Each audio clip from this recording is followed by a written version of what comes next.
Hi, Ian Roberts and Mastering Composition. So this week we have two videos. We have first the one on the rule of thirds and the golden ratio, and then I've got a long form demonstration, palette, mixing, panel, and voiceover at the end of this one. And I'm going to be painting this image.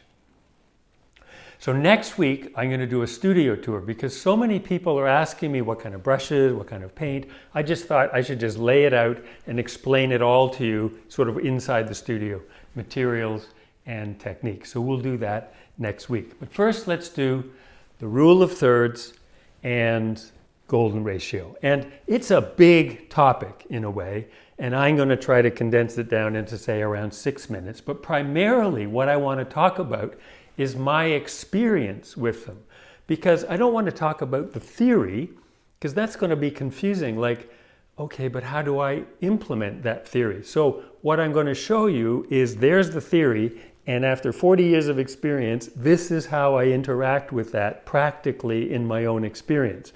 And I think, I'm showing you how I use them. Not that that's quite right or wrong, just how I have assimilated that so that I can make use of it. And I'm sure some part of that will be helpful in sort of understanding how you're going to use it. So it's just really one artist's use of these two ideas for creating structure. So let's have a look.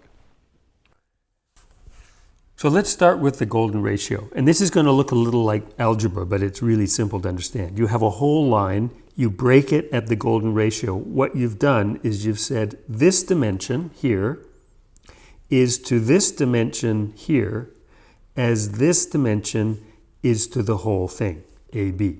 And you've seen this diagram before, but this is made up of that golden ratio, where that is to that as that is to that. And it just keeps expanding out there, where this is to that as that is to that. And that growth, geometrically like that, is the Fibonacci sequence. And you see that in sunflowers, in nautilus shells, even say in the Parthenon. If you Google the golden ratio, you'll see tons of images, and some of them you'll see like the Mona Lisa with the Fibonacci sequence, that diagram, or a painting from the Sistine Chapel, say, or something. And honestly, I think it's a bit of a stretch. I think it's kind of manipulated to fit, really. I mean, certainly the old masters were using geometric structures to aid in their composition with multi-figure compositions, for certain. But for us, for most of the painting we're doing, of perhaps single figure, still life, landscapes, the Fibonacci sequence is probably way too complicated to be worth it. I've found the golden ratio is not much use for me in landscape, but in analyzing some of my own paintings, figures and still life for this video, I found that, that lines up right there with the golden ratio. And it wasn't something I measured, it was more something that, just intuitively I put it there. Here, I'll show you a couple examples. So in this figure in the market, the golden ratio falls right there. And I only discovered that later making this video. Certainly I didn't think about it when I was making the painting. It just felt right. The same with this still life. There's a horizontal and a vertical that both sort of line up in terms of where the center of interest is. But again, it was just intuitively placed. And again, in this case, in the portrait, the golden ratio falls right down the front of her face. And it was just an intuitive decision. It wasn't like I was trying to fit the formula to the painting.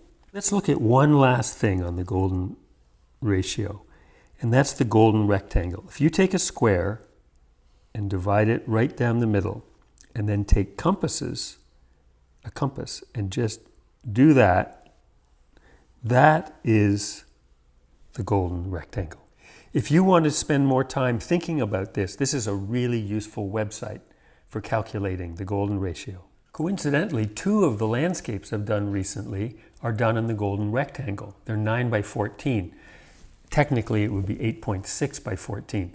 But in both cases, again, it was an intuitive decision based on the composition, not trying to fit into the formula of the golden rectangle. Let's turn to well, we'll call it the rule of thirds, because I find it really helpful, and we'll analyze a couple of images. But first, just look at a photograph, and for transferring either a photograph or from life, looking through a gridded viewfinder, just look at, for example, the placement of that. We can just sort of see where that sits relative to there. Or that, it's just over halfway, let's say. Or here, it's maybe 2/3 of the way, almost 3/4 of this distance here. It just gives you 9 times as many reference points for getting the proportions right as just looking at the image itself. I've discussed this idea of the thirds before, like with this image. You can see the center of interest is outside the thirds. It's not that I'm not using the rule of thirds. I'm very definitely pushing against the rule of third to create that extra dynamism on the picture plane. The golden ratio, as it happens, falls right about there. Nothing particularly useful there. There's this idea that we should put our center of interest in one of the sweet spots of the rule of thirds, right? Now, the problem with that is if you put something here and you're busy painting, I'm sure you've had the experience how it just sort of starts to creep over and sit in the end kind of inert in the middle. And the reason for that is we're looking for symmetry in our life, basically.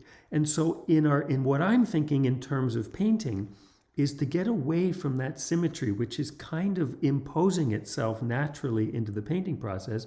So by going outside of the thirds like that, you sort of overcome that natural tendency to want things to slide into the middle.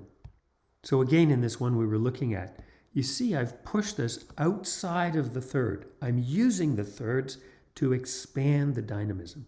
And there's the image that we're going to be looking at for this week's long form demo, 10 by 12. And again, I'm using the thirds. The golden ratio falls about here. It's not really of much use.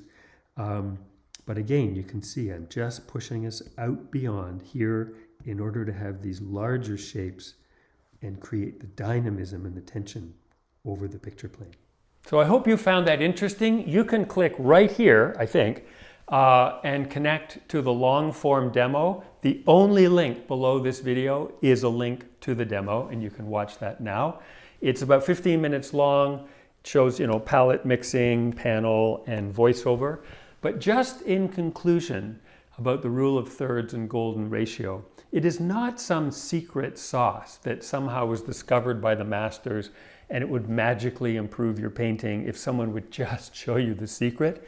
They're useful, as I think I've shown, but somehow it's useful in structuring the foundation of your painting, and it's not a rigid thing. It's something that you sort of intuitively, with understanding, integrate into your paintings.